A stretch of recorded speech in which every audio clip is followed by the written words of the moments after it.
Hello everyone, this is the new method type 7, changing the independent variable. We know that in the differential equation y is a dependent variable whereas x is independent variable. Our objective is to find a new variable which is z, and we will replace our x variable with the z. So we are looking for some function which can be equated with z. We can say it in a different way, that we are looking for a function we can equate it with the z. It's just like we need a relation between x and z so that we can replace x with a z variable. This is the proof, the derivation part. You can go through it, but in the conclusion we need again three things: a new p, a new q, and a new r. That is the main objective of the expression. You will also find a new thing here, that our independent variable is changed. It is in z. So yes, we are creating new differential equation with the new independent variable and with new coefficients. Now how are we gonna calculate these new coefficients? We have a new formula for them, which is this. This is our new p, our new q, and our new r. इस proof के through go through करेंगे. It's a very easy process. Generally d y by d x क्या होता है? We know that it's a differential. अब हमने x के बीच में एक z वेरिएबल और इंट्रोड्यूस किया, तो डिफरेंशिएशन का उस तरीका चेंज किया. दैट d पहले y को जब डिफरेंशिएट करने जाएगा तो पहले वो z को करेगा एंड z फिर x को करेगा. डबल के लिए इसको ही प्रोडक्ट रूल से सॉल्व कर लेते हैं. इसका differentiation dz by d x का होल स्क्वायर प्लस ये टर्म एज इट इज, और फिर इसका double differentiation, product rule. Simply मैंने इस और इसके रिप्लेसमेंट यहाँ डाल दिए और बेसिक सिंप्लीफिकेशन के बाद मुझे एक एक्सप्रेशन मिल जाएगा.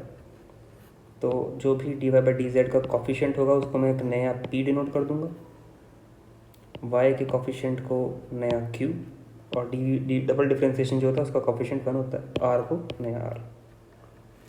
अब इसको एक क्वेश्चन के थ्रू देख लेते हैं, फटाफट इसको सॉल्व कैसे करते हैं. एंड ये पीडीएफ आपके पास ऑलरेडी अवेलेबल है, so you can go through the question जिसके अंदर ऑलरेडी सॉल्व्ड है. सी फॉर एग्जांपल ये क्वेश्चन आया है डबल डिफरेंशिएशन का, और मेंशन किया गया है कि इसको इंडिपेंडेंट वेरिएबल मेथड से ही सॉल्व किया जाए. ठीक है, तो मैंने एक आइडेंटिफाई कर लिया कि कैपिटल P, कैपिटल Q और R क्या है क्वेश्चन के अंदर. वंस यू आइडेंटिफाई दैट, आपको बस दो काम करने हैं, एक नया P और एक नया Q लिखना है. नया P क्या होता है भाई? P plus d z P d z by d x plus double differentiation of z with respect to x divide by d z by d x का होल स्क्वायर. कॉमन चीज़ भाई d z by d x का whole square ना, ये हर किसी के divide में है. यहाँ पे भी है, Q के अंदर भी है और R के अंदर भी है.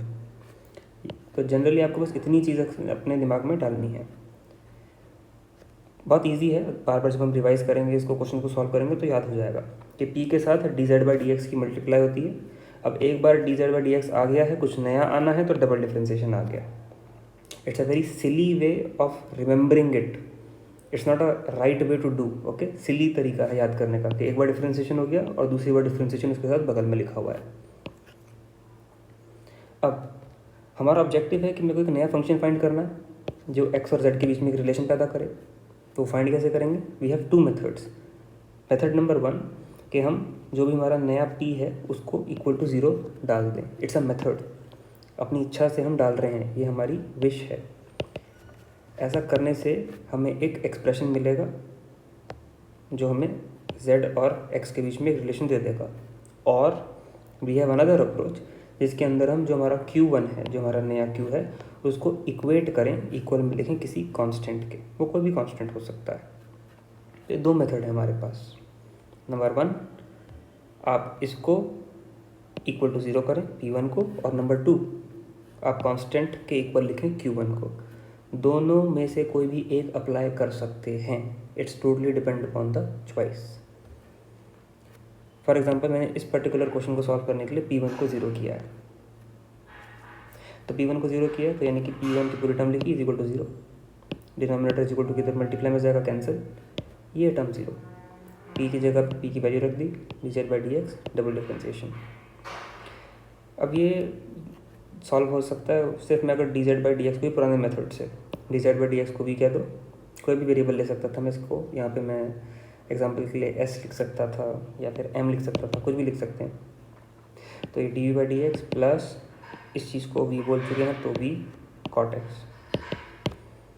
अभी क्या है, variable separate, integrate both side, log v log sine x plus constant.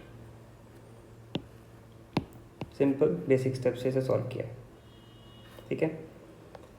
अब हमने एक z निकाल लिया है जिसके लिए p1 0 है।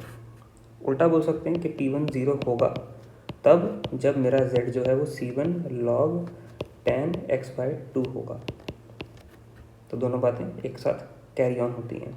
अब एक नया z आ गया है तो मुझे एक नया q भी चाहिए, q के अंदर क्योंकि D z by d x का होल स्क्वायर लगता है, तो z मेरे पास है, इनफैक्ट मेरे पे d z by d x as it is है which is here d z by d x which is v। तो v की वैल्यू हम ऑलरेडी एक बार निकाल चुके हैं, c cos x। तो मैं इसकी जगह पे c cos x का होल स्क्वायर लिख दूंगा, मुझे सॉल्व नहीं करना पड़ेगा। ऊपर q जो क्वेश्चन में मेंशन था 4 cos square x, cancel cancel and we get 4/c²। तो मेरे को एक p1 0 के लिए एक नया z मिल गया और उस नए z की हेल्प से मैंने q1 फाइंड कर लिया। आप इसका रिवर्स भी कर सकते हैं, आप q1 को कांस्टेंट के इक्वल रख के एक नया z निकालो और उस नए z की हेल्प से आप p1 की वैल्यू निकालो। तो ये जो प्रोसेस है वो आगे पीछे अप्लाई हो सकता है, पहले p1 निकाल के फिर q1 या पहले q1 निकाल के फिर p1। Totally depend upon the choice of the questions, कौन सा करने में ज़्यादा लॉजिकल है, ज़्यादा ईजी हो रहा है, वो प्रैक्टिस से आता है। वंस यू फाइंड एवरीथिंग, तो मैं ये एक्सप्रेशन बहुत अच्छे तरीके से मेंशन नहीं है, इसको मैं अभी हाथों हाथ करेक्ट कर देता हूँ।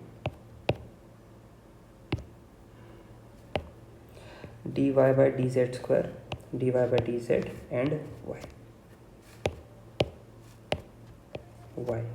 क्योंकि इंडिपेंडेंट वेरिएबल चेंज किया है, ऊपर तो डिपेंडेंट बैठता है, उसको तो चेंज किया ही नहीं है हमने,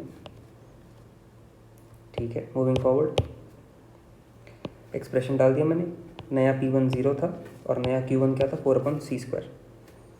सिंप्लीफाई करा तो इतनी टर्म बची। यहाँ पे हमने d बाई डी जेड को थोड़ी देर के लिए कैपिटल T मान लिया है, वही CF की तरीके से सॉल्व करने के लिए। CF की वैल्यू आई प्लस माइनस के 2c, इसको अपॉन में c लिख दो या फिर इसको लिख दो आयोटा 2a प्लस माइनस के, फिर a इज़ 1/c, ताकि वो अपॉन वाला इशू ना रहे, अदरवाइज कोई इशू नहीं है, ऐसे भी चल सकता है। कॉम्प्लेक्स के अंदर दो सोल्यूशन होते हैं, c1 cos plus c2 sin, डाल दिया। हमने क्या निकाला यहाँ पे, ये y की वैल्यू, तो y की मेरे पास वैल्यू आ गई this whole expression and we got the answer. z की जगह पे वापस log tan x/2 लिख दिया। तो यहाँ पे हमने क्यों किया, ऐसा करने से जो इंडिपेंडेंट मेथड है इसको अप्लाई करने से दो चीज़ें होती हैं, या तो p1 0 हो जाता है अगर मैं इसको पहले अप्लाई करूँ, अदरवाइज़ q1 जो है वो कांस्टेंट हो जाता है अगर मैं q1 पहले अप्लाई करूँ। तो इस एक्सप्रेशन में y double dash plus p y dash plus q y equal to 0 में एक चीज़ सिंप्लीफाई हो जाती है, या तो कैंसिल हो जाती है या सिंपल हो जाती है, या तो इसकी जगह पे कोई नंबर आ जाएगा या ये ख़त्म ही हो जाएगी, 0 हो जाएगी। तो हम इसको और इजी वे में कर पाते हैं, इसलिए इंडिपेंडेंट वेरिएबल मेथड का यूज़ किया जाता है।